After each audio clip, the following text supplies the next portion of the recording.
जब से चढ़ल बा फगुनमा मैया यशोदा अंगनमा। जब से चढ़ल फागुनमा मैया यशोदा अंगनमा।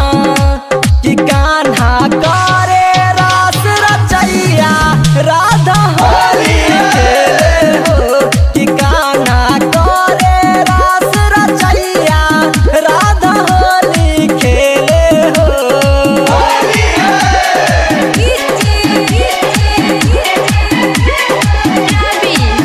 राधा होली खेले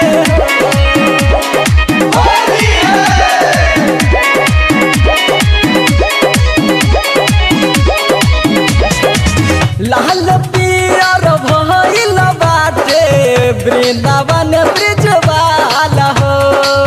गोपियन संग नाचे गावे नंद जी के लाल हो। लाल पियर भइल बाटे वृंदावन ब्रिजवाल हो।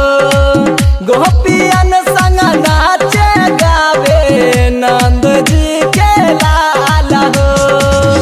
यमुना के तीरे तीरे निखरल परंगा बीरे। कि मनवा मोहे किसन कन्हैया राधा होली खेले हो।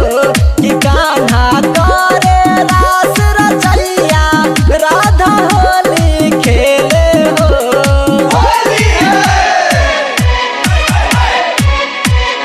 Presented by Famous Music. Radha Holi खेले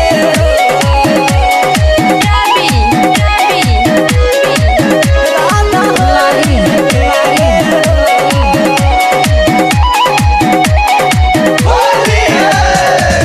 हंसी हंसी सखियां न सबे अखियां चलावेली। राधा किशन के प्यारी कैसे मुस्कावेली। हंसी हंसी सखियां न सबे अखियां चलावेली। राधा किशन के प्यारी कैसे मुस्कावेली। देखते ही रहती सूरतिया मन मोहे मोहनी मूरतिया। कि गीतिया लिख ले रूप भैया अंकित यासिक गावे हो। कि कान्हा करे रास रचैया राधा होली खेले हो। जब से चढ़ल बा फगुनमा मैया